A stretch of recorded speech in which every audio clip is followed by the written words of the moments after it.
അങ്ങനെ അനാമിക അനന്തപുരി തറവാട്ടിലെ ജോലികളെല്ലാം ചെയ്യേണ്ട അവസ്ഥ വരുന്നുണ്ട്. ആ എപ്പിസോഡിൻ്റെ ഒരു കിടിലൻ റിവ്യൂ ആണ് പറയാൻ പോകുന്നത്. അങ്ങനെ നയന രാവിലെ കുളിയെല്ലാം കഴിഞ്ഞ് പൂജാമുറിയിൽ പ്രാർത്ഥിച്ച് അടുക്കളയിൽ പോയി എല്ലാവർക്കും ചായയൊക്കെ വെച്ച് വെക്കുകയായിരിക്കും. എന്നിട്ട് റൂമെല്ലാം ഒന്ന് അടിച്ചു വാരാനും തുടയ്ക്കാനും തീരുമാനിച്ചിട്ട് ചൂലെടുത്തുകൊണ്ട് വരികയായിരിക്കും. അങ്ങനെ അടിച്ചു വാരാൻ തുടങ്ങുമ്പോഴായിരിക്കും ദേവയാനി ആ കാഴ്ച കണ്ടുവരുന്നത്. അത് കാണുമ്പോൾ ദേവയാനിക്ക് സഹിക്കാൻ കഴിയുന്നുണ്ടാകില്ല. എന്നെ പോലെ തന്നെ നയനമോൾക്കും റെസ്റ്റ് വേണ്ട സമയമാണിത്. മുറിവൊന്നും ഉണങ്ങിയിട്ട് പോലും ഉണ്ടാവില്ല. അപ്പോഴേക്കും ഇങ്ങനെ ഭാരിച്ച ജോലികൾ ചെയ്തു തുടങ്ങിയ അത് ശരീരത്തെയും ആരോഗ്യത്തെയും സാരമായി ബാധിക്കും. അതുകൊണ്ട് കുറച്ച് ദിവസത്തേക്ക് എങ്ങനെയെങ്കിലും നയനെ കൊണ്ട് പണിയെടുപ്പിക്കാതെ ശ്രദ്ധിക്കണം, അത് ഞാൻ തന്നെ വേണം ശ്രദ്ധിക്കാൻ എന്ന് ദേവയാനി തീരുമാനിക്കുകയാണ്.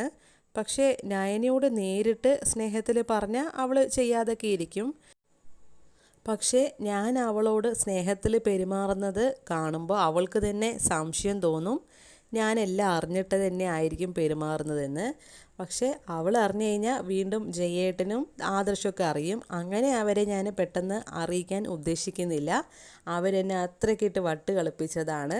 അതുകൊണ്ട് ഞാനും തിരിച്ച് അവരെ കുറേ നാൾ വട്ട് കളിപ്പിച്ചതിന് ശേഷം മാത്രമേ ഞാൻ കണ്ടുപിടിച്ചു എന്നുള്ള കാര്യം അവരറിയാൻ പാടുള്ളൂ എന്നിങ്ങനെ തീരുമാനിക്കുമായിരിക്കും.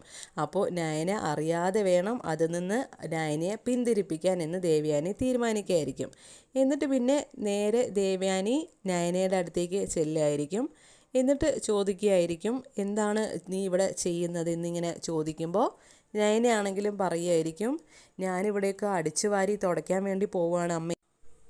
നിന്നോടാരാ ഇപ്പോൾ അടിച്ചു വാരാൻ പറഞ്ഞേ?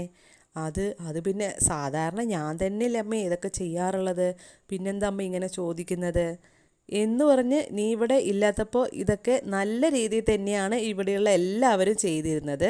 അതുമാത്രമല്ല, നിനക്ക് എന്തോ വയ്യായ്ക ഉണ്ടെന്ന് നിൻ്റെ അമ്മ പറഞ്ഞിട്ടുണ്ടായിരുന്നല്ലോ, നീ നല്ല പോലെ കെയർ ചെയ്യണമെന്നൊക്കെ പറഞ്ഞിട്ട് അന്ന് ആണല്ലോ അങ്ങനെ വിട്ടത്. എന്നിട്ട് നീ ഇപ്പോൾ ഇവിടെ പണിയെടുത്തിട്ട് നിനക്ക് വയ്യാതായിട്ട് വേണം അമ്മായിയമ്മ മരുമകളെ പണിയെടുപ്പിച്ച് വയ്യാതാക്കി എന്നുള്ള പേരും കൂടി എനിക്ക് കിട്ടാൻ അല്ലേ?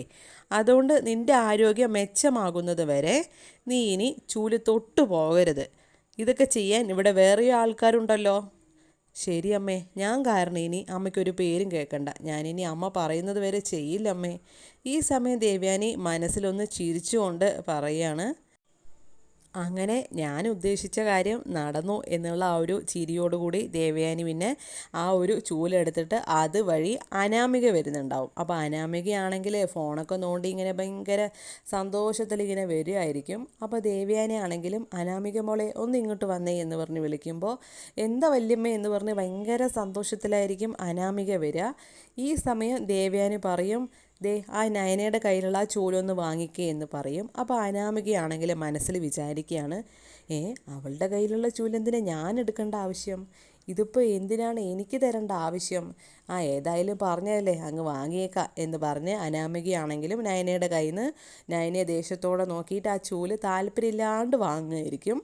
എന്നിട്ടാണെങ്കിൽ ദേവയാനി പറയുമായിരിക്കും, ഇവളെ ഇവിടെ അടിച്ചു വാരാൻ നിൽക്കുന്നു, ഇവൾക്ക് എന്തൊക്കെയോ രോഗമുണ്ടെന്നൊക്കെ പറയണ കേട്ടോ, ഇനിയിപ്പോൾ ഞാൻ വല്ല പണി എടുപ്പിച്ചിട്ട് വയ്യാതായി കഴിഞ്ഞാൽ എല്ലാ കുറ്റം പിന്നെ എൻ്റെ പേർക്കായിരിക്കും, അതുകൊണ്ട് നീ ചെയ്യും മോളെ എന്ന് പറയുമായിരിക്കേ.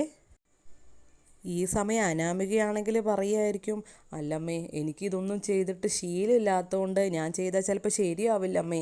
അപ്പോൾ ദേവയാനിയാണെങ്കിലും പറയും, ഇല്ല മോളെ അതൊന്നും കുഴപ്പമില്ല, എന്തായാലും ഇവളിനി ചെയ്താൽ ശരിയാവില്ല, ഇവളെ ഞാൻ ഒരു താല്പര്യമില്ലാണ്ടാണ് ഇങ്ങോട്ടേക്ക് കൊണ്ടുവന്നത് പോലും, ഇനിയിപ്പോൾ വയ്യാത്ത സമയത്ത് പണിയും കൂടി എടുപ്പിച്ചു എന്ന് പറഞ്ഞിട്ട് എനിക്ക് വയ്യ ഇനി ഇവിടെയുള്ളവരുടെ വായിലിരിക്കുന്നത് കൂടി കേൾക്കാൻ, ഇവൾക്ക് എന്തോ രക്തമില്ലാന്നോ പ്രഷർ കുറവാണെന്നോ അങ്ങനെ എന്തൊക്കെയോ പറയുന്നത് കേട്ടു, അതുകൊണ്ട് എനിക്ക് വയ്യ ഇനി വയ്യാവലി തലയിലെടുത്ത് വെക്കാൻ, നീ തന്നെ ചെയ്താൽ മതി മോളെ, നിനക്ക് പറ്റുന്ന പോലെ നീ ചെയ്താൽ മതി എന്ന് പറഞ്ഞ് അനാമികയെ കൊണ്ട് അവിടെ എല്ലാം അടിച്ചു വാരിപ്പിക്കുകയായിരിക്കും. അനാമികയാണെങ്കിൽ ദേഷ്യപ്പെട്ടുകൊണ്ട് താല്പര്യമില്ലാതെ ആയിരിക്കും ഇങ്ങനെ അടിച്ചു വാരിക്കൊണ്ടിരിക്കുന്നത്. ഈ സമയം അനി ഇത് കണ്ടു വരുന്നുണ്ടാവും. അപ്പോൾ അനിയാണെങ്കിലും ദേവയാനിയുടെ അടുത്ത് പറയുമായിരിക്കും, ഇതെന്തായാലും നന്നായി, ഇവളെന്തായാലും മൊബൈൽ നോക്കിയിരിക്കുകയല്ലേ ഏത് സമയം, ഈ വീട്ടിൽ ഒരു പണിയെടുക്കാണ്ട് ഇവൾക്ക് ഈ പണി കൊടുത്തതിൽ എനിക്ക് ഭയങ്കര സന്തോഷമുണ്ട് എന്ന് പറയുമ്പോൾ അനാമികയാണെങ്കിൽ അനിയെ നോക്കി ഇങ്ങനെ ദേഷ്യപ്പെട്ടിങ്ങനെ നോക്കുമായിരിക്കേ. നയനയാണെങ്കിൽ പിന്നെ അവിടുന്ന് പോവുമായിരിക്കും.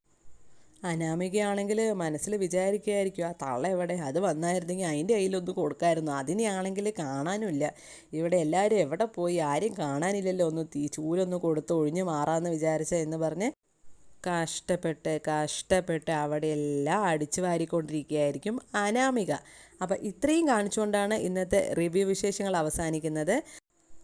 ഇതുപോലെയുള്ള അപ്കമിങ് എപ്പിസോഡ് റിവ്യൂസിന് വേണ്ടി ഈ ചാനൽ മറക്കാതെ സബ്സ്ക്രൈബ് ചെയ്യുക. Thank you for watching.